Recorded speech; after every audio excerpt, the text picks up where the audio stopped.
हरे कृष्ण कृष्ण कृष्ण हरे हरे, हरे राम राम राम हरे हरे।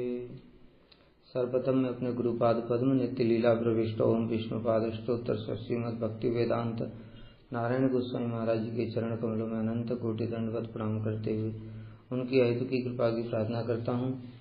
उपस्थित समस्त वैष्णवी को यथा योग्य प्रणाम करता हूँ। हम लोग शिक्षाष्टक के द्वितीय श्लोक को श्रवण कर रहे थे। नाम कार्य बहुधा निज सर्वशक्ति तत्रार्पिता नियमिता स्मरणेन कालः एतादृशी तव कृपा भगवन् ममापि दुर्दैवम ईदृशम यहाजनि नानुराग। इसमें हम लोगों ने सुना कि भगवान ने अपने बहुत सारे नामों को इस जगत में प्रकट किया है और उन नामों में अपनी संपूर्ण शक्ति को भी संचारित किया है और उसके लिए देश घड़ी काल पात्र कोई समय सीमा इत्यादि भी नहीं रखी, कोई नियम नहीं रखा है। ऐसी भगवान की कृपा है, फिर भी हम लोगों को ऐसा दुर्दैव है कि ऐसे हरि नाम में भी रुचि नहीं हो रही है। तो इसमें हम लोगों ने बहुत सारी चीजें सुनी थी। उसमें एक बात जो सुनी थी, बड़ा अच्छा प्रश्न किया था किसी भक्त ने कि जो नाम हैं जैसे नारायण, राम, कृष्ण, ये सब नामों का विष्णु नाम हम लोगों ने तारतम्य सुना था कि 1000 विष्णु नाम के बराबर एक राम नाम होता है, 3 राम नाम के बराबर एक कृष्ण नाम होता है, 100 कृष्ण नाम के बराबर एक राधा नाम होता है। तो फिर भक्त ने ये प्रश्न पूछा था कि अगर हम नाम ले रहे हैं, जैसा नाम का तारतम्य है, तो क्या उसी क्रम में अनर्थ निवृत्ति का भी तारतम्य होगा? मतलब अगर जैसे श्री संप्रदाय का कोई भक्त है, वो नारायण का नाम ले रहा है तो उसकी अनर्थ निवृत्ति धीरे होगी, गौड़ी संप्रदाय का है तो अनर्थ निवृत्ति तेज होगी। ऐसा होगा क्या? क्योंकि नाम का तारतम्य हम लोग हरे कृष्ण महामंत्र जप करते हैं, हरे में राधा जी हैं, कृष्ण में कृष्ण हैं और नारायण और जो राम जो रामानंदी संप्रदाय के लोग हैं वो राम राम जप करते हैं, तो 3 राम नाम के बराबर एक कृष्ण नाम है। इस प्रकार से प्रश्न पूछा था। तो इसमें बहुत सारी चीजें हैं जो कि हमको समझने वाली हैं। पहली बात तो हमने जो बताई थी कि अगर अपराध नहीं है तो जैसा कि अजामिल के प्रसंग में आया कि एक नारायण नाम लेने से ही, और वो भी नारायण नाम भी श्रद्धा नाम नहीं था, अभी हम लोग नामाभास के विषय में भी सुनेंगे, वो भी हेला नामाभास था, उसका भी ऐसा प्रभाव था कि उसके सारे के सारे पाप नष्ट हो गए। तो देखा जा रहा है कि अनर्थों को दूर करने में शक्ति तो उतनी है। अब दूसरी ओर जो नाम का तारतम्य है वो भी अपनी जगह ठीक ही है। और जैसे महाप्रभु की लीला में जब हम लोग श्रवण करते हैं तो उसमें सुनते हैं कि जो कृष्ण नाम है, कृष्ण धाम है, वो अपराध का विचार करता है, गौर नाम गौरधाम अपराध का विचार नहीं करता है। अब सब जगह तारतम्य भी देखा जा रहा है और दूसरी ओर ये भी देखा जा रहा है कि एक नाम में इतनी शक्ति है कि उससे ही सारे अनर्थ दूर हो जाते, पाप कट जाते हैं। तो इसको समझना थोड़ा मुश्किल है। इसलिए इसको इस प्रकार से समझ सकते हैं कि देखो, जब तक हमारे बहुत ज्यादा अपराध हैं, जैसे कलयुग के जीव हैं, हमारे इतने ज्यादा पाप और इतने ज्यादा अपराध हैं कि उसकी कोई सीमा नहीं है। हम सोच सकते हैं इस बात को।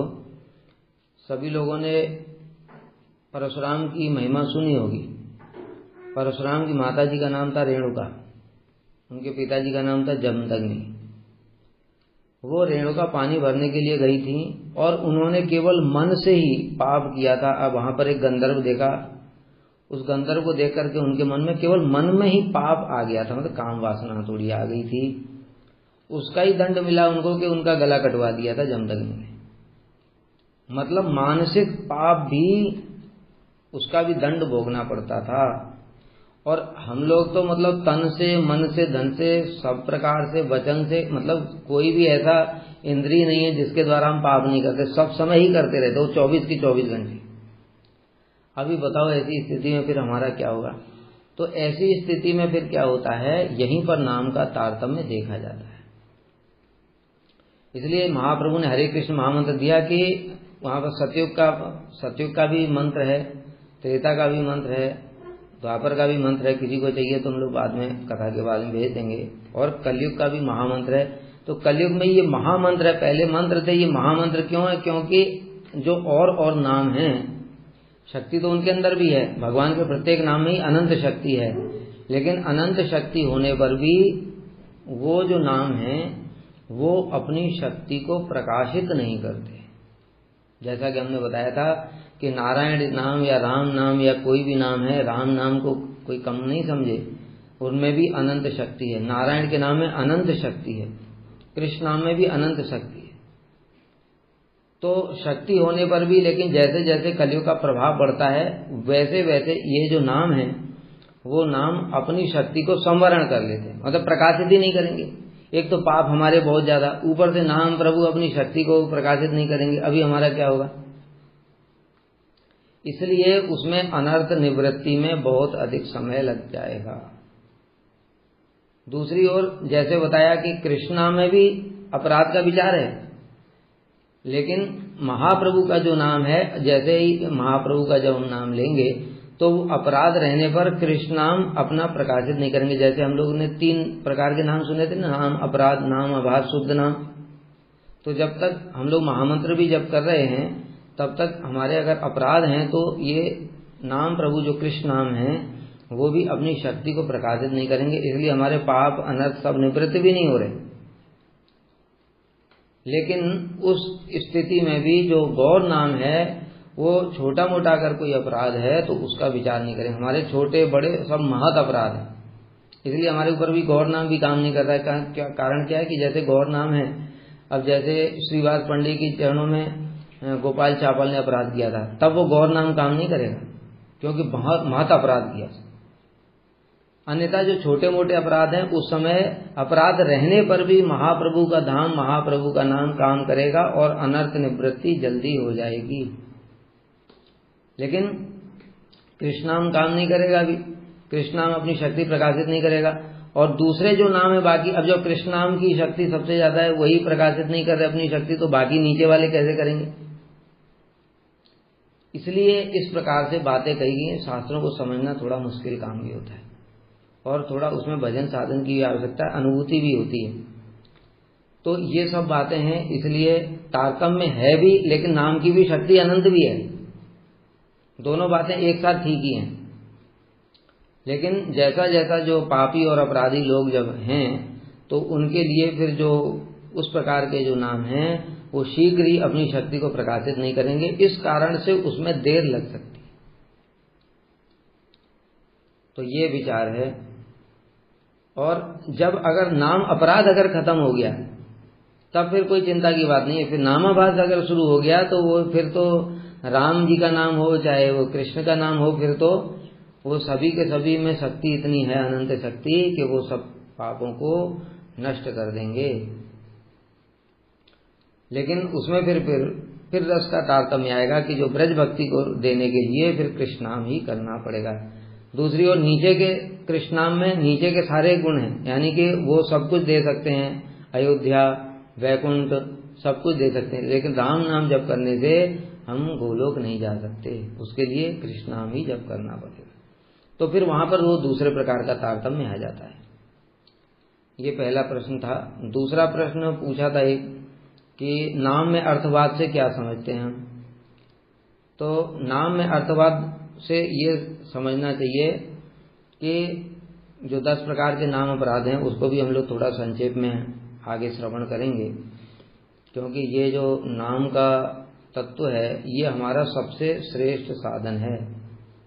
इसलिए प्रभुपाद जी ने कहा है नाम संकीर्तन ही गौड़ीय मठ के उपास्य। इसलिए हमारा ये सर्वोत्तम साधन है, इसके विषय में भली भांति जानना आवश्यक है। और ये द्वितीय जो श्लोक है इसमें मुख्य रूप से इसी साधन के विषय में ही बात चल रही है, जो हमारा सर्वोत्तम साधन है। इसलिए इसके बारे में सारी चीजें ठीक ठीक जानना भी आवश्यक है। तो नाम में अर्थवाद 2 प्रकार से हो सकता है कि एक तो नाम को काल्पनिक ही मान लेना, जैसे मायावादी लोग मान लेते हैं कि ये जो हरे, कृष्ण, राम, नारायण इत्यादि हैं, ये सब जो भगवान के अवतार हैं वो इस जगत में आते हैं, ब्रह्म ही जो माया को लेकर के और इस जगत में जब एक रूप धारण करता है तो वही राम, कृष्ण, नरसिंह, वामन इत्यादि बन जाते हैं, फिर वो ब्रह्म ही है। ये सब अनित्य हैं, इस प्रकार से हैं, मायिक हैं, भगवान के अवतारों को भी मायिक मानते हैं।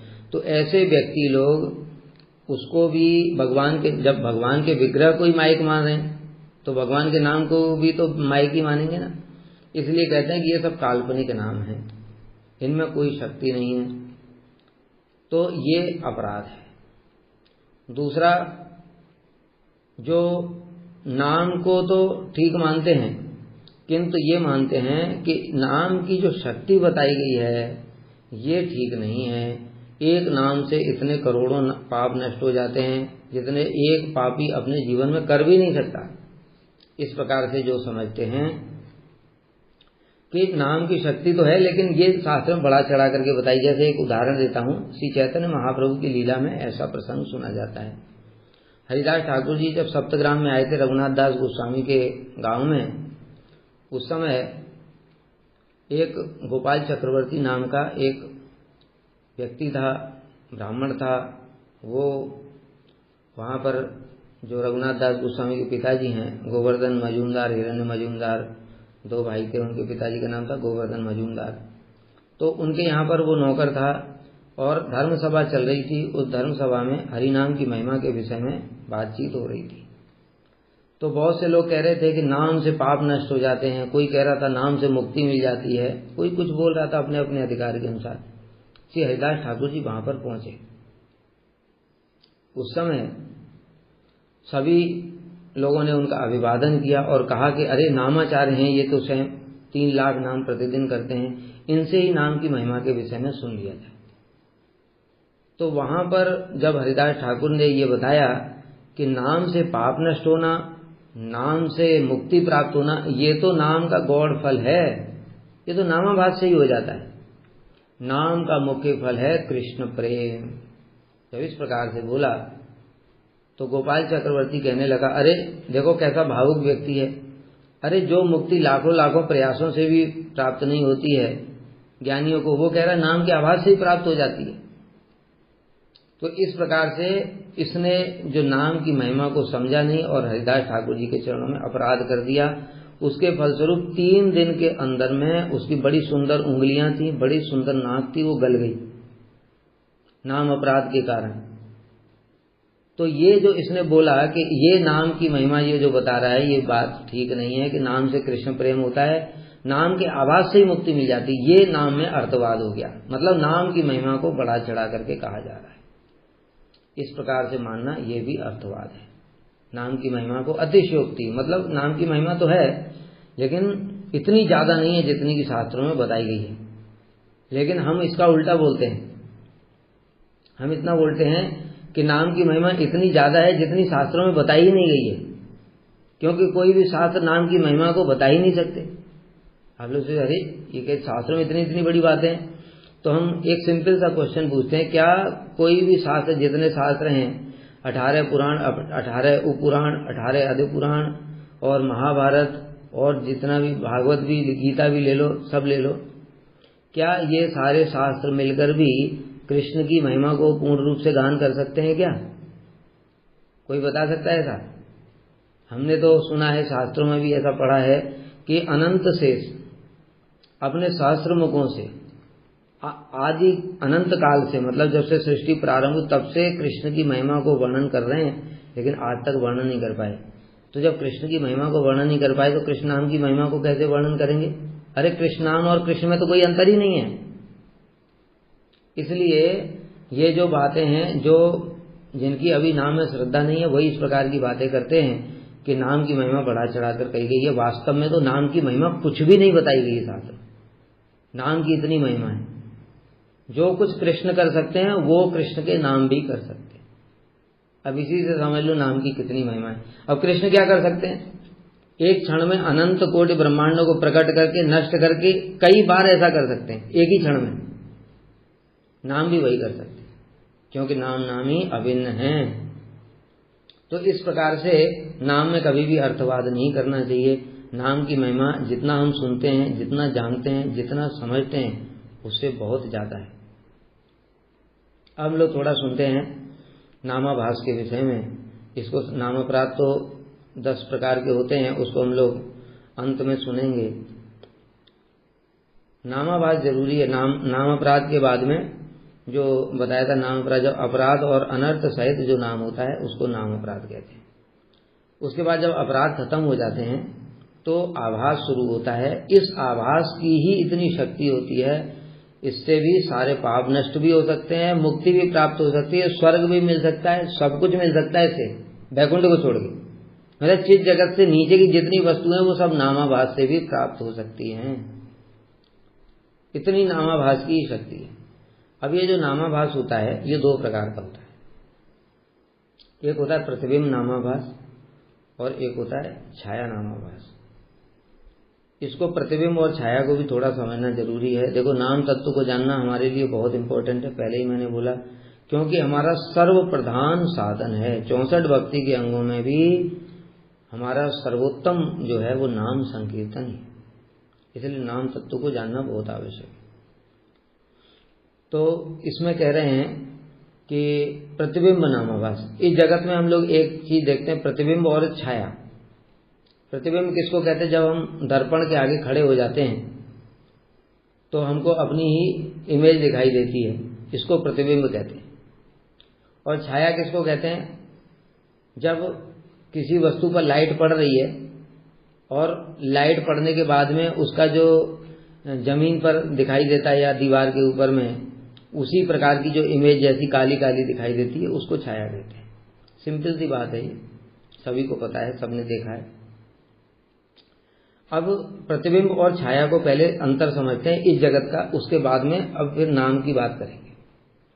जो प्रतिबिंब होता है, देखोगे जब हम मिरर के आगे खड़े हो गए तो प्रतिबिंब का पहले तो वस्तु के साथ में डायरेक्ट संबंध नहीं होता। सब लोग थोड़ा ध्यान से समझना, ये 5-10 मिनट की बात बहुत इंपॉर्टेंट है। अगर मिस हो गया तो फिर कुछ समझ में नहीं आएगा।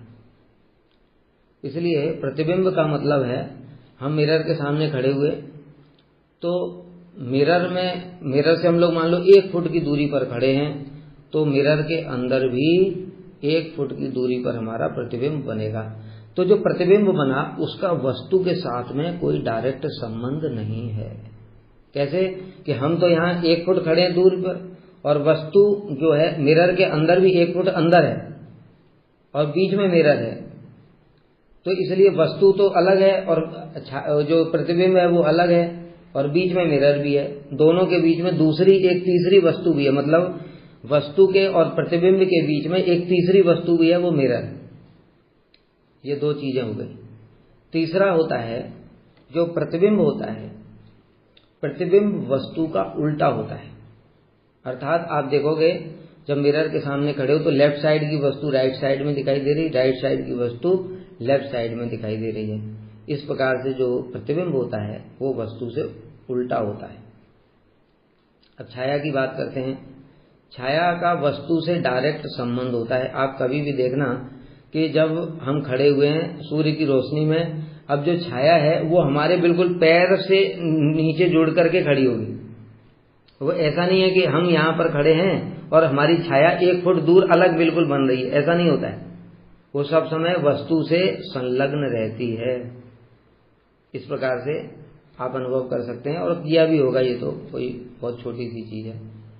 दूसरा, छाया में वस्तु के साथ में डायरेक्ट संबंध है। दूसरा, उस छाया और वस्तु के बीच में कोई तीसरी वस्तु नहीं है, मतलब बताया डायरेक्ट जुड़ी हुई है। और तीसरी बात, जो छाया है वो वस्तु के जैसी ही है। जैसी का मतलब क्या हुआ कि अगर हम एक हाथ को इधर करते हैं तो उसी डायरेक्शन में ही पीछे वाला जो छाया में भी वो हाथ दिखाई देगा। अगर हम लेफ्ट हाथ को हिला रहे हैं तो लेफ्ट हाथ ही हिलता हुआ दिखाई देगा छाया में, राइट हाथ को हिला रहे हैं तो राइट हाथ दिखाई देगा। मतलब जैसा वस्तु है वैसी ही छाया होती है, इसको कहते हैं छाया। अब इसी चीज को भक्ति में भी लगा दो, तब समझ में आएगा कैसे। देखो, अब ये जो जैसे ज्ञानी लोग होते हैं, मुक्ति प्राप्त करना चाहते हैं। अब प्रतिबिंब को बताया, प्रतिबिंब जो है वो वस्तु से विपरीत होता है, तीसरी वस्तु उसके बीच में होती है। इसलिए जो हरि नाम कर रहे हैं, हरि नाम करते हुए जो दूसरी वस्तु चाहते हैं, दूसरी वस्तु अर्थात मुक्ति इत्यादि, मतलब नाम का संबंध है कृष्ण के साथ में, लेकिन वो कृष्ण को न चाह करके तीसरी वस्तु को प्राप्त करना चाहते हैं, उसी को ये हो गया प्रतिबिंब। तो नाम का फल है कृष्ण, कृष्ण प्रेम, लेकिन ये कृष्ण प्रेम न चाह करके भोग और मोक्ष प्राप्त करना चाहते हैं, ये प्रतिबिंब हो गया। दूसरा जो बताया था, इसका संबंध वस्तु से डायरेक्ट नहीं होता है। कैसे? जो ये वस्तु चाहते हैं मुक्ति, इस मुक्ति का संबंध कृष्ण से है ही नहीं, इसलिए ये, और कृष्ण से नहीं है, उल्टा क्या है, भोग और मोक्ष विपरीत है, कृष्ण के विपरीत है। तो इस प्रकार से ये हो गया प्रतिबिंब। अब छाया किसको कहते हैं? छाया में देखो, छाया में कृष्ण के साथ में संबंध है, भले ही अभी वो अनर्थ युक्त है, लेकिन वो तीसरी वस्तु नहीं चाहता, अर्थात भोग और मोक्ष नहीं प्राप्त करना चाहता। इसलिए अब इसका जो नाम होगा, इस नाम के फल से जो वस्तु प्राप्त होगी वो कृष्ण से डायरेक्ट संबंध होगा, मतलब केवल भक्ति ही चाहता है, भले ही वो अनर्थग्रस्त है।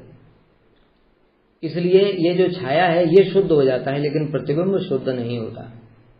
तो प्रतिबिंब जो है वो अपराध होता है। तो इस प्रतिबिंब और छाया, ये दो प्रकार का नामाभास भी होता है।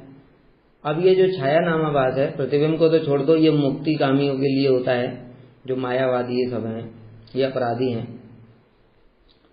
दूसरा हो गया छाया। छाया दो प्रकार का होता है, श्रद्धा और हेला। अभी बताया था कि जो छाया नामाभास है उसमें तत्व ज्ञान का अभाव हो सकता है, अनर्थ साधक के बहुत हो सकते हैं, किंतु जब ये शुद्ध होगा तो इसका वस्तु से सीधा संबंध हो जाएगा। तो इसमें श्रद्धा में हो गया कि जब जैसे हम लोग नाम कर रहे हैं, हम लोगों ने गुरु जी का पदाश्रय ग्रहण किया, गुरु जी का पदाश्रय से हमको गुरु जी नाम की थोड़ी महिमा बताई गुरु जी ने, तो नाम की महिमा जान करके जो भजन कर रहा है, ये हो गया श्रद्धा नामाभास, श्रद्धा छाया नामाभास।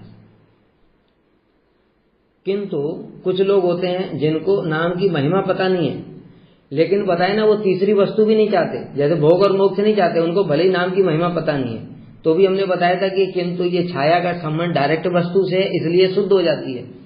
और यही जो हेला नामाभास होता है, जो हेला नामाभास है, जिसमें कि उसको तत्व ज्ञान भी नहीं है, नाम की महिमा भी पता नहीं है, ये फिर से चार प्रकार का होता है। सांकेत्यम, पारिहासम, स्तोभम, हेलनमेव। संकेत, पारिहास, स्तोभ और हेला, ये चार प्रकार का नामाभास होता है। संकेत में जैसे अजामिल ने किया था, किसी दूसरी वस्तु को पुकार रहे हैं लेकिन नाम भगवान का हो गया, जैसे अजामिल ने अपने पुत्र को पुकारा था लेकिन नाम था नारायण, तो अनजाने में भी नारायण नाम लिया, तब भी ये छाया नामाभास, क्योंकि उसने नारायण नाम मुक्ति के लिए नहीं लिया, भोग और मोक्ष के लिए नहीं लिया, इसलिए बीच में कोई तीसरी वस्तु नहीं है। इस कारण से इसके पाप नष्ट हो गए। नाम प्रभु बताए ना, मुख्य नाम प्रभु हैं, नाम प्रभु भीतर में बैठे हैं, उन्होंने देखा ये मेरी महिमा जानता नहीं है, लेकिन मेरा तो स्वभाव है, मेरा तो स्वभाव है। जैसे अग्नि को कोई बिना जाने ही, उसके गुण को बिना जाने स्पर्श कर देगा, जलेगा कि नहीं? विष को कोई छोटा बच्चा पी लेगा तो मरेगा कि नहीं? उसी प्रकार से अमृत को भी कोई अनजाने में पी लेगा तो अमर भी हो जाएगा। तो प्रत्येक वस्तु का एक स्वभाव होता है। इसी प्रकार से नाम प्रभु ने जब देखा कि इसने मेरा ही नाम लिया है, लेकिन इसको पता ही नहीं है कि मेरे नाम की शक्ति कितनी है, तो भी उन्होंने अपना आभास प्रकाशित किया, क्योंकि उसके अपराध नहीं थे, इसलिए नामाभास हुआ, और नामाभास के कारण उसके पाप नष्ट हो गए। इस संकेत होता है। पारिहासम, जैसे बताया जरासंध इत्यादि ने हंसी मजाक कृष्ण का उड़ाते हुए ये छलिया ये ग्वाला इस प्रकार से बोलते थे। स्तोभम, जैसे शिशुपाल दंत वक्र इत्यादि, ये कृष्ण का ऐसे स्तुति जैसी बुला बुला करके गाने और ऐसे बना बना करके कृष्ण का मजाक उड़ाते थे। और हेला मतलब अवज्ञा पूर्वक, अवहेलना पूर्वक, जैसे वर्णन आता है कि कभी एक जो मुस्लिम था और मुस्लिम ने सुगर को देखा और सुगर ने उसके ऊपर में आक्रमण किया, तो उसके मुख से हराम की जगह हाराम निकल गया, तब भी उसका उद्धार हो गया। तो ये 4 प्रकार का नामाभास होता है। सांकेत्यम पारिहासम स्तोभम हेलनमेवा वैकुंठ नाम ग्रहणम अशेष अगहरम विदु। संकेत रूप में पारिहास, स्तोभ या हेला, किसी प्रकार से भी भगवान का नाम लिया जाए वह समस्त पापों को नष्ट करने वाला है। ये बात कौन से हेला नामाभास के लिए की है। तो फिर छाया नामाभास की तो क्या बात है। छाया नामाभास शुद्ध हो जाएगा और हेला भी शुद्ध हो जाएगा। कब? जब उसको तत्व ज्ञान हो जाएगा। जैसे अभी हम लोग अब अजामिल की कथा थोड़ी सुनते हैं, क्योंकि इसमें जो नाम की शक्ति कितनी है, नाम की महिमा क्या है, ये अजामिल के प्रसंग में बड़े सुंदर रूप से वर्णन की गई है, और विशेष रूप से श्रीमद् भागवत में, क्योंकि श्रीमद् भागवत सर्वोत्तम पुराण है। तो जो अजामिल की अभी हम लोगों ने थोड़ी बात की, अजामिल एक ब्राह्मण था, और कथा तो लंबी है, संक्षेप में ही हम लोग बोलेंगे। जिसमें नाम की महिमा प्रकाशित की गई है वही उतनी सारी बातें हम लोग बोलेंगे।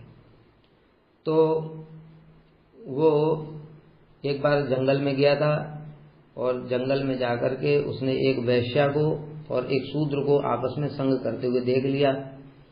फिर जब वो लौट करके आया तो उसके मन में वही बार बार वीडियो घूम रहा है, प्ले हो रहा है बार बार दिमाग में। अब प्ले होते होते उसने बड़ी कोशिश की उसको रोकने की, किंतु उसको रोक नहीं पाया। यहाँ पर भी बड़ी शिक्षा है जो भगवान गीता में कहते हैं, ध्यायतो विषयान पुंसः संगस्ते सुपजायते संगात संजायते कामः कामात् क्रोधो अभिजायते क्रोधात् भवति सम्मोहः सम्मोहात् स्मृति विभ्रमः स्मृति विभ्रंशात् बुद्धिनाशो बुद्धिनाशात् प्रणश्यति। ये बहुत इंपॉर्टेंट श्लोक है। ये अजामिल के ऊपर पूरा परफेक्ट लागू होता है। ध्यायतो विषयान पुंसः, उसने विषय का ध्यान किया, संग उसमें आसक्ति हो गई, आसक्ति के बाद उसके अंदर काम, मतलब उसको प्राप्त करने की काम वासना उत्पन्न हो गई। अगर वो काम में फिर क्रोध, कोई बाधा देगा तो क्रोध उत्पन्न होगा। इस प्रकार से बुद्धि नष्ट हो गई उसकी सारी, और उसने जाकर के वैश्या से विवाह कर लिया। वो ब्राह्मण था, ब्राह्मण का कार्य छोड़ दिया, अपनी पत्नी को छोड़ दिया, अपने पिता की सेवा छोड़ दी, ब्राह्मण के सारे कार्य छोड़ दिए, सारा पापाचार करने लग गया। इसलिए कहते बुद्धिनाशात् प्रणश्यति, भ्रष्ट हो गया पूर्ण रूप से। अब 88 साल उम्र हो गई और मरने का टाइम आ गया।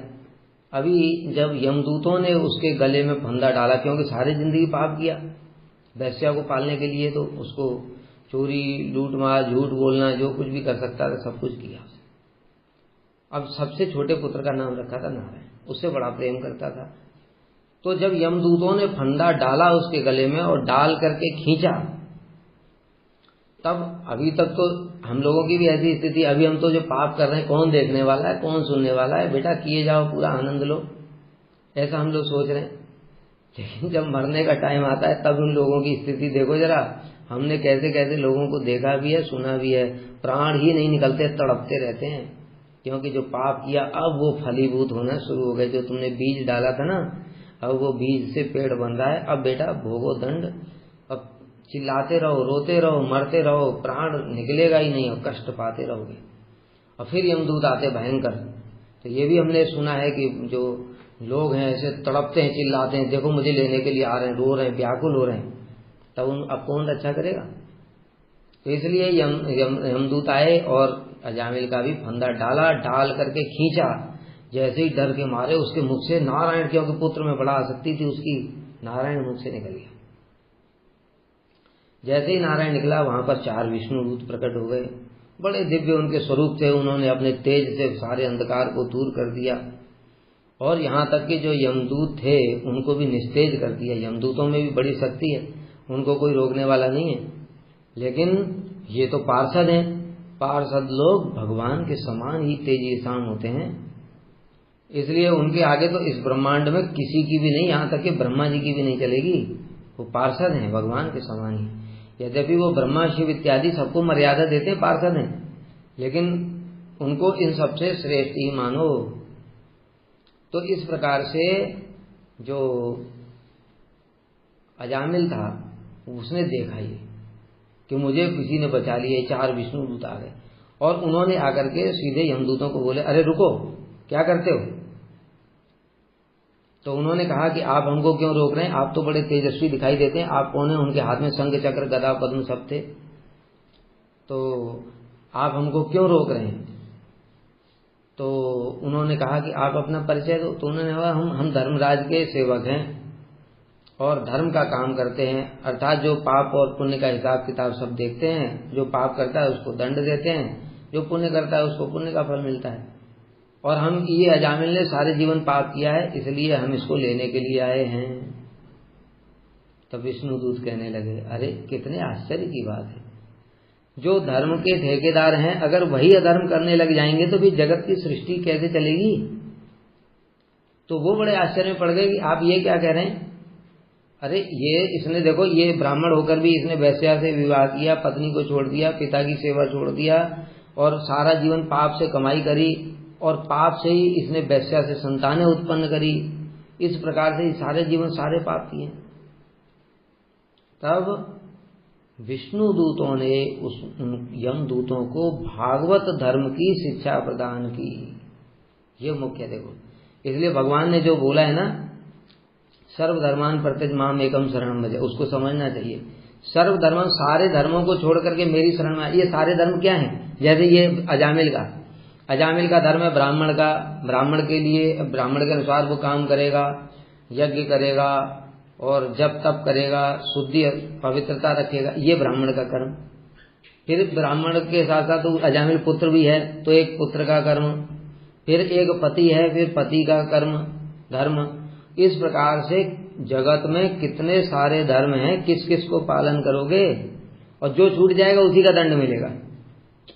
इसलिए भगवान ने बोला कि सर्वधर्मान परित्यज्य, सारे धर्मों को छोड़ करके एकमात्र मेरी शरण में आ जा, मैं तुम्हें सारे पापों से मुक्त। ये भागवत धर्म है, ये भागवत धर्म है। भागवत धर्म का मतलब है कि जितने भी धर्म हैं जगत के, उन सबको छोड़ करके अगर कोई एकमात्र कृष्ण की शरण ले लेता है तो उसी से सारे धर्म भी पालन हो जाते हैं। शास्त्र में इसके बहुत सारे प्रमाण हैं, इस पर नहीं जाएंगे। तो इसलिए फिर पार्षदों ने कहा कि देखो यमदूतो, इसने जो मरने के समय में नारायण नाम लिया, उस नाम लेने से ही इसके सारे के सारे पापों का प्रायश्चित हो गया। इस एक जन्म का ही नहीं, कोटि कोटि जन्मों की पूरी पूरी पाप राशि का इसने प्रायश्चित कर लिया। ये श्लोक है यहाँ पर भागवत में, अयम ही कृत निर्वेशो जन्म कोटि अहंसापि, जन्म कोटि करोड़ों करोड़ों जन्म की पाप राशि, क्योंकि इसके अपराध नहीं थे। जैसे अपराध नहीं थे तो नाम प्रभु ने उसकी शक्ति, उसके जो सामने अपनी शक्ति को प्रकाशित कर दिया। तो प्रकाशित कर दिया जैसे बताइए, तो थोड़ी केवल आभास को ही प्रकाशित किया नाम प्रभु ने, इतनी शक्ति थी, करोड़ों जन्म के पाप ही नष्ट हो गए। इसलिए विवश होकर ही सही इसने भगवान के नाम का उच्चारण किया है। जब इसने नारायण इन 4 अक्षरों का उच्चारण किया, उतने से ही उसका सारा प्रायश्चित हो गया। फिर विष्णुदूत कह रहे हैं, स्तेनः सुरापो मित्र ध्रुव ब्रह्महा गुरु कल्पगः स्त्री राज पितृ को हंता ये च पातकिनो अपरे सर्वेषाम अपि अगवताम इदमेव सुनिष्कृतम नाम व्याहरणम विष्णोर यतस्तद्विषया मतिः। देखो अब नाम की महिमा हम लोग बात कर रहे थे ना प्रारंभ में। अभी ये जो सुनो, अभी नाम की महिमा, ये भी बहुत छोटी महिमा बताई है, लेकिन इसको भी सुन लो, हमारे लिए ये बहुत बड़ी है। क्या कह रहे हैं? स्तेनः चोर, सुरापो शराबी, मित्रद्रोही, कितने कितने पाप जानते हो इस जगत में, ब्रह्म घाती मतलब ब्राह्मण की हत्यारा, और हम लोग जिसको सबसे बड़ा पाप गुरु पत्नीगामी है, तक गुरु की पत्नी के साथ संग करने वाला व्यक्ति, ऐसे लोगों का संसर्गी, स्त्री, राजा, पिता, गाय को मारने वाला, गो हत्या, ब्रह्म हत्या, सब कुछ तो आ गया। कितना भी बड़ा पापी, और इनसे बड़ा पाप तो हम लोग को जानते भी नहीं है। तो कह रहे इतने बड़े पापी भी हों, सबके लिए यही बड़ा सबसे बड़ा प्रायश्चित है कि भगवान के नामों का उच्चारण किया जाए। भगवान के नाम उच्चारण से सारे के सारे पाप नष्ट हो जाते हैं। बहुत बड़े बड़े बड़े ब्रह्मवादी ऋषियों ने पापों के बड़े बड़े प्रायश्चित बताए, कृष्ण व्रत, चांद्रायण व्रत और बड़े बड़े व्रत प्रायश्चित के लिए बताए हैं, किंतु उन व्रतों से भी प्रायश्चित नहीं होता जैसा कि हरि नाम से हो जाता है। कारण बता रहे, विष्णु दूत बता रहे स्वयं, प्रायश्चित्तानि क्षीणानि नारायण परांगमुख न निष्पुनन्ति राजेंद्र सुरा कुंभम विवापगा। कि देखो, अगर किसी घड़े में मदिरा डाल दी जाए, अब उसको कितनी बार भी गंगा जी में डुबाओ तो क्या वो घड़ा पवित्र हो जाएगा? नहीं होगा ना। उसी प्रकार से हम प्रायश्चित तो कर लेंगे लेकिन ऊपर से करेंगे, लेकिन भीतर में तो पाप बीज भरा हुआ है, पाप करने की वासनाएं, वो कैसे दूर होंगी?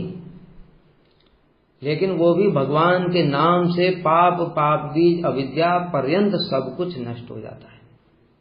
इसलिए तुमने ऊपर से धो लिया और भीतर में सब पड़ा ही है, तो तुम कैसे उनको पवित्र हुए? इसलिए क्या प्रायश्चित हुआ? इसलिए कह रहे हैं वास्तव में ये कोई प्रायश्चित नहीं है। तो इस प्रकार से जो सबसे बड़ा प्रायश्चित है वो यही है, भगवान का नाम लिया जाए। और स्वयं श्री चैतन्य महाप्रभु ने ये शिक्षा दी है। अन्यों की तो बात ही छोड़ो, यहाँ पर तो विष्णु दूत, वो भी विष्णु के समान ही पार्षद है वो, लेकिन स्वयं जो सबके मूल कृष्ण हैं वही श्री चैतन्य महाप्रभु के रूप में आए और स्वयं श्री चैतन्य महाप्रभु कह रहे हैं। एक राजा था सुबुद्धि राय, उसकी जाति ले ली थी हुसैन शाह ने। अब वो सभी से प्रायश्चित पूछ रहा था, भाई मैं क्या करूं प्रायश्चित? तो ब्राह्मणों ने कहा गरम गरम घी पी करके प्राण त्याग दो, किसी ने कहा गरम गरम लोहा पी करके प्राण त्याग दो, किसी ने कहा कि ऐसे, मतलब सबने यही बताया कि तो जैसे प्राण ही त्याग दो और कोई प्रायश्चित नहीं है। तब श्री चैतन्य महाप्रभु के पास पहुंचा, तब श्री चैतन्य महाप्रभु ने कहा तुम हरि नाम करो और वैष्णव सेवा करो, बस सबसे बड़ा प्रायश्चित हरि नाम है। हरि नाम, अरे सिंपल सी बात है ना। अभी हमने बताया कि हरि नाम स्वयं कृष्ण है। अगर कृष्ण ही हैं तो कृष्ण ही अगर पाप को दूर नहीं कर पा रहे, प्रायश्चित के लिए अपराधों को कृष्ण ही दूर नहीं कर पाएंगे तो बाकी क्या कर लेगा? तो गंगा नहाने से क्या हो जाएगा? बताओ, सिंपल सी बात है कि तुम नदी में नहा रहे हो, व्रत कर रहे हो, तपस्या कर रहे हो, उल्टा लटक गए, कुछ भी कर लिया तुमने, वो तुम्हारा क्या कर लेगा जब कृष्ण ही स्वयं दूर नहीं कर पा रहे? कृष्ण के अंदर ऐसी शक्ति नहीं है कि वो सारे पापों को नष्ट कर दें? इसलिए जो विष्णु दूत हैं वो कह रहे हैं गुरुनाम च लघुनाम च गुरुनाम भी च लघुने चाहिए प्रायश्चित्तानि पापानाम ज्ञातोक्तानि महर्षि। चाहे जितना भी बड़ा से बड़ा पाप हो, चाहे छोटा से छोटा पाप हो, लेकिन सबके लिए एक ही प्रायश्चित है, वो है भगवान का नाम। और बता रहे हैं पतितम स्खलितो भग्न संदष्ट तप्त आहतः हरि इति अविशेना पुमान न हरति यातना। कि कोई मान लो चलते चलते एकदम से गिर गया, पैर फिसल गया, हाथ पैर टूट गए, सांप ने डस लिया, आग में जल रहा है, चोट लग रही है, इस प्रकार से किसी भी प्रकार से भगवान के नाम का उच्चारण कर लेता है तो उसको यम यातना भोगनी नहीं पड़ती। क्यों? क्योंकि वो छोड़ो, जो भगवान के नाम लेने से वो जो हृदय में बीज भी है, पाप का बीज है, वो भी नष्ट हो जाता है, अर्थात पाप करने की वासना भी नष्ट हो जाती हैं, जो कि अन्य किसी के द्वारा भी, चाहे आप गंगा स्नान कर लो कितनी बार भी, चाहे व्रत कर लो कोई सा भी, लेकिन ये भीतर की वासना नहीं जाती। इसलिए यहाँ पर बताए तय स्थाने गान पूयन्ते तपोदान व्रतादि भी, तप दान व्रत इत्यादि के द्वारा वो जो पाप किया था वो तो नष्ट हो जाएगा, लेकिन न अधर्मजम, अधर्म को जन्म देने वाला, तद हृदयम, हृदय में जो विराजमान है जन्म देने वाला पापों को बीज, पाप करने की वासना, वो नष्ट नहीं होती। लेकिन भगवान के नाम की इतनी शक्ति है, क्योंकि भगवान का नाम स्वयं कृष्ण है, इसलिए कृष्ण की इतनी शक्ति है कि वो भीतर में बैठ जाते हैं और भीतर में बैठ करके जितना भी अंदर में पाप बीज, अविद्या, अनर्थ, अपराध, सबको जला करके भस्म कर देते हैं। इसलिए इससे बढ़ करके कोई भी प्रायश्चित नहीं हो सकता। यहाँ पर श्रीमद् भागवत में भी बताया अहो बस स्वपजतो गरियान यज्जिह्वाग्रे वर्तते नाम तुभ्यम तेपुस तपस्ते जुगु सष्णुरार्या ब्रह्मानुचूर्णाम गणन्तियेते। कि अहो बस स्वपजतो गरियान यज्जिह्वाग्रे वर्तते नाम तुभ्यम, कोई स्वपथ चांडाल व्यक्ति है, उसकी जीवा के अग्रभाग पर अगर भगवान का नाम आ जाता है, तेपु तपस्ते, उसने सारी तपस्या कर ली, अर्थात तपस्याओं का जो फल मिलता है वो हरिनाम से ही मिल गया। जो वो सारे यज्ञ कर लिए, जितने भी यज्ञ कर सकते हैं वो हरिनाम से, उसका भी फल मिल गया। सस्नु आर्या, जितने भी जो तीर्थ स्नान हैं वो सब भी उसने कर लिए। ब्रह्मानुचु, सारे वेद अध्ययन भी उसने कर लिए। अर्थात कहने का तात्पर्य क्या हुआ कि तुमको वेद अध्ययन से, यज्ञ से, तपस्या से, व्रत से जितने फल, एक ही फल होगा ना, यज्ञ का एक ही फल होगा, दान व्रत का एक ही फल होगा, स्नान का एक ही फल होगा, लेकिन हरिनाम से तो उन सबके फल प्राप्त हो गए। इसलिए हरिनाम के समान कुछ भी नहीं हो सकता। और तब विष्णु दूतों ने कहा, म्रियमाणो हरे नाम गण पुत्रोपचारितम अजामिलो अगाधाम किम पुनः श्रद्धया गणन। मरने के समय जो अजामिल ने भगवान का नाम लिया, अजामिल जैसे पापी ने, वो भी, उसको भी उस पाप से मुक्ति हो गई। तो कोई श्रद्धा पूर्वक अगर लेगा तो उसका क्या फल है, हम इसकी कल्पना भी नहीं कर सकते। तो इसलिए ये जो हेला नामाभास की बात कर रहे हैं, अभी हेला नामाभास की ही इतनी शक्ति है, और श्रद्धा नामाभास की तो क्या शक्ति है। श्रद्धा नामाभास से तो सीधे फिर जब वो शुद्ध हो जाता है तो भाव ही प्रकाशित हो जाता है। तो इस प्रकार से यहाँ पर बताया गया। और भी नाम की अद्भुत अद्भुत महिमा है कि भगवान श्री कृष्ण स्वयं कहते हैं, यद गोविंदेति चक्रोश कृष्णा माम दुर्वासिनम ऋणम एतत् प्रबद्धम मे हृदया न अपसरपति। कृष्ण कह रहे हैं द्रौपदी के लिए कि द्रौपदी ने जोर से गोविंद, हे गोविंद, इस प्रकार से करुण क्रंदन करते हुए मेरा नाम पुकारा था। अब उसी के फलस्वरूप हम सभी लोग जानते हैं ना कि जो कृष्ण हैं उन्होंने द्रौपदी की रक्षा करी, लेकिन रक्षा तो करी, लेकिन उसके बाद भी कृष्ण कह रहे हैं कि देखो, उसने जो गोविंद गोविंद पुकारा था, ये मैंने जो रक्षा करी है, ये तो उसका कुछ भी फल नहीं दिया मैंने। उसकी तो इतनी महिमा है कि वो, उसका ऋण मेरे ऊपर बहुत बढ़ गया है, और उसका जो भार है, उसके ऋण का भार, वो मेरे हृदय से एक क्षण के लिए भी दूर नहीं होता है। मतलब नाम की इतनी महिमा है, भगवान को अपना नाम इतना अधिक प्रिय है, नाम स्वयं कृष्ण है। इस बात से बिल्कुल स्पष्ट प्रमाणित हो जाता है कि भगवान स्वयं ही कह रहे हैं, जो उसकी रक्षा भी करी तब भी उनके मन में शांति नहीं है, कह रहे मैंने उसको कुछ भी नहीं दिया। सोच सकते हैं कि भगवान के नाम की क्या महिमा है। और एक अद्भुत महिमा है पाप की निवृत्ति के लिए।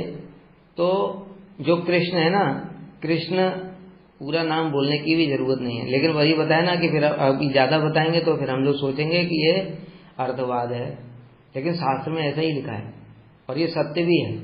पाप की निवृत्ति के लिए भगवान के नाम का एक अंश भी पर्याप्त है। जैसे राम का रा, कोई क्या इसका कोई प्रमाण है? आप लोग सोच सकते हो इसका कोई प्रमाण है? कहते बिल्कुल है इसका प्रमाण।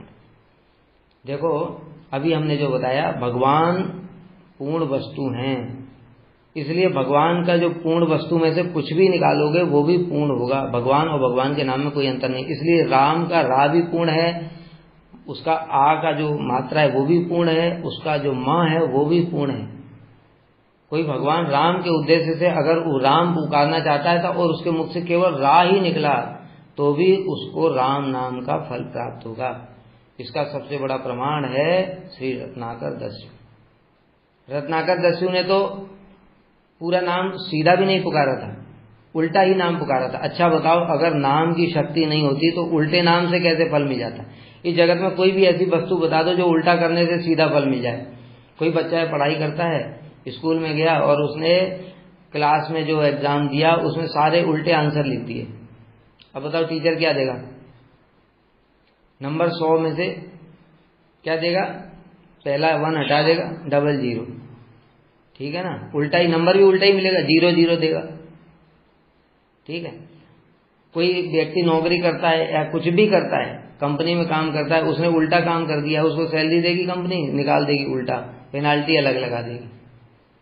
लेकिन भगवान का नाम की क्या महिमा है कि रत्नाकर दस्यु ने उल्टा नाम लिया था, मरा मरा मरा मरा। लेकिन ये नाम ब्रह्म है, जैसा भी हमने बताया। ये नाम अक्षर नहीं है। अगर ये अक्षर होता तो इसका फल भी उल्टा ही हो जाता, लेकिन ये नाम ब्रह्म है। ब्रह्म का मतलब होता है नाम ब्रह्म मतलब पूर्ण वस्तु है। पूर्ण वस्तु का जैसे कृष्ण है, कृष्ण का तुम चाहे उंगली पकड़ो, चाहे उनका चरण पकड़ लो, चाहे उनका केवल मुख मंडल देखो, चाहे उनके कुछ भी पकड़ लो, वो पूर्ण ही है। उसी प्रकार से वही कृष्ण ही नाम के रूप में अवतरित हैं, इसलिए इस नाम के अभी कुछ भी सब कुछ पूर्ण है। चाहे कृष्ण का अगर कोई पीछे से प्रणाम करेगा, कृष्ण आगे जा रहे हैं और गोपियां जो हैं वन की ओर जा रहे हैं और उनकी पीठ तो पीछे की ओर है। अब गोपियां पीछे से स्मरण करेंगी तो क्या कृष्ण को सुनाई नहीं पड़ेगा? क्या उसका फल कुछ और हो जाएगा? तो सब होगा। तो इसी प्रकार से मरा मरा मरा मरा मतलब नाम ब्रह्म, क्योंकि नारद जी ने कहा था तुम ऐसे ही जपो। गुरु आज्ञा भी उसमें है। गुरु की आज्ञा से, गुरु की कृपा से उस उल्टे नाम के जपने से भी और नाम ब्रह्म का ही उनको फल प्राप्त हुआ। तो इस प्रकार से नाम की ऐसी महिमा है। हरिहरति पापानि दुष्ट चित्तै अपि स्मृतः अनिच्छयापि संपृष्टो दहत्येव हित पावकः। यहाँ पर जो अभी बताया जो अजामिल के लिए, उसके लिए शास्त्र में एक श्लोक भी है। इस श्लोक में बताया कि जैसे अनिच्छयापि संस्पृष्टो दहति एव हि पावकः, अनिच्छा होने पर भी अगर तुमने अग्नि में हाथ डाल दिया तो पावक अग्नि जला देगी। उसी प्रकार से जब अग्नि एक जड़ वस्तु है, वो भी अपने धर्म को त्याग नहीं कर रही, विष एक जड़ वस्तु है, वो भी अपने धर्म को त्याग नहीं कर रही, तो बताओ हरि नाम तो चिन्मय है, वो अपने उसको कैसे त्याग देगा? इसलिए उनका भी शक्ति है कि उनके बुलाने से ही सारे पापों को नष्ट कर देता है। और देखो क्या शक्ति अभी हरि बताया, निज सर्व शक्ति तत्रार्पिता। भगवान की शक्ति कैसे नाम में प्रकाशित है, ये शास्त्र के उदाहरण दे रहे हैं अभी हम। न गंगा न गया सेतुर न काशी न च पुष्करम जीवाग्रे वर्तते यस हरि इति अक्षरद्वयम्। ऋग्वेदो अथ यजुर्वेदः सामवेदो हि अथर्वणः अधीतास्तेन येन उक्तम हरि इति अक्षरद्वयम्। अश्वमेधादिभिः यज्ञै नरमेधै सदक्षिणै यजितं तेन योनक्तम हरि इति अक्षरद्वयम्। प्राण प्रयाण अपाथेयम संसार व्याधि भेषजम दुख क्लेश परित्राणम हरि इति अक्षरद्वयम्। सुनो नाम की क्या अद्भुत महिमा है। न गंगा,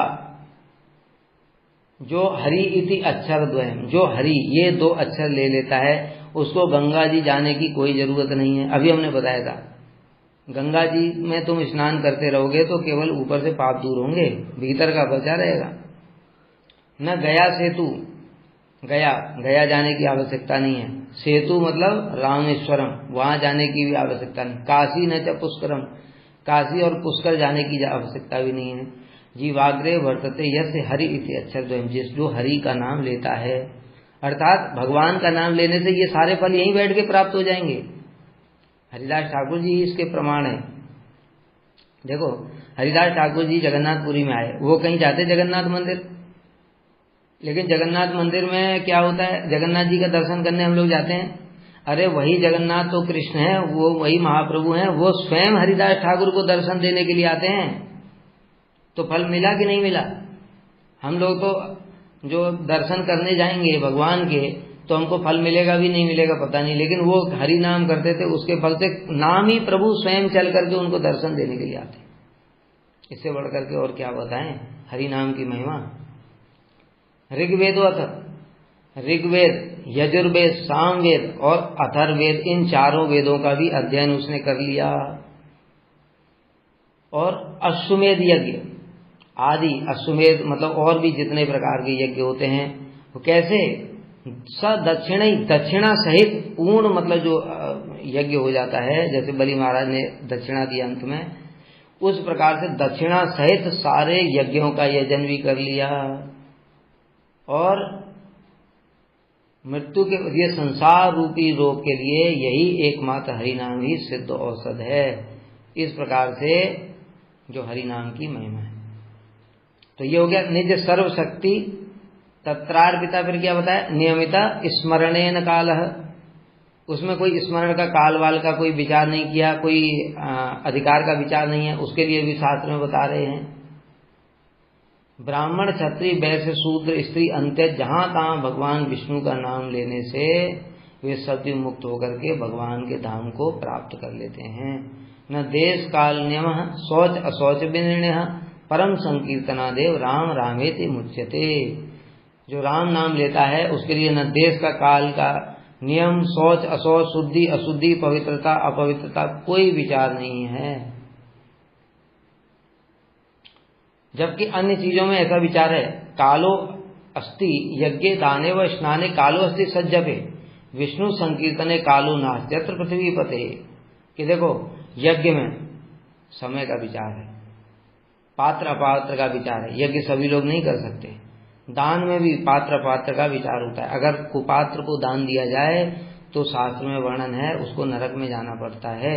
धूम्रपान रते विप्रे दाने कुर्वन्ति ये नरा दातारे नरके यान्ति ब्राह्मणो ग्राम सूकर। कि जो धूम्रपान में रत, अगर कोई ब्राह्मण है उसको तुम दान दे रहे हो, जो धूम्रपान करता है तो तुमको नरक में जाना पड़ेगा, दाता को नरक में जाना पड़ेगा, और वो जो ब्राह्मण दान ले रहा है वो भी सूअर बनेगा। तो इसलिए दोनों में ही विचार है। स्नान में भी विचार है। स्नान में कैसे विचार है? हम लोग ब्रह्म मुहूर्त से पहले स्नान नहीं कर सकते, नहीं तो वरुण देवता के चरणों में अपराध हो जाता है। जो नदी इत्यादि होती है, नंद बाबा तो इसलिए तो पहले स्नान करने गए थे, तो वरुण देवता के लोग पकड़ ले गए थे उनको। ये तो शास्त्र की बात है, भागवत की ही बात है ये। तो इसलिए उसमें स्नान इत्यादि में भी सब विचार है, लेकिन नाम संकीर्तन में कोई भी विचार नहीं है। देश घड़ी काल पात्र का, चलते फिरते सोते खड़े खाते पीते जब कुछ भी करते हैं। देखो एक महाभारत में बड़ी सुंदर कथा है। हम लोग आचमन करते हैं ना, आचमन करते हैं, ओम केशवाय नमः, ओम नारायण नमः, माधवाय नमः, पवित्र पवित्र सर्वज्ञ, ये तो इसमें पुंडरीकाक्षम सुबाय मंत्र सूची। ये आचमन अगर किसी ने खड़े खड़े आचमन कर लिया ना तो वो आचमन माना ही नहीं जाएगा, या आचमन नहीं कहा जाएगा, इसे शुद्ध नहीं होगा। महाभारत में ये कथा आती है कि एक ऐसे ही, अब बहुत तो लंबी कथा है, कि उसको आदेश मिला था वो गुरु जी की सेवा करने के लिए, तो वो गया और उसने खड़े खड़े आचमन किया और आगे चला गया, तो वो अशुद्ध ही अपवित्र माना गया, इसलिए उसको एक पतिव्रता नारी के दर्शन नहीं हुए। फिर बाद में उसने बैठ करके आचमन किया तब उसके दर्शन हुए। स्पष्ट रूप से महाभारत में वर्णन। तो देखो आचमन में भी विचार है, खड़े खड़े ऐसे नहीं जो बहुत सारे लोग जल्दी जल्दी में खड़े खड़े ही बस कर लिया, उसमें भी विचार है। लेकिन हरि नाम में कोई भी विचार नहीं है। पवित्र अपवित्र किसी भी अवस्था में वो भीतर बाहर से सब पवित्र कर देता है।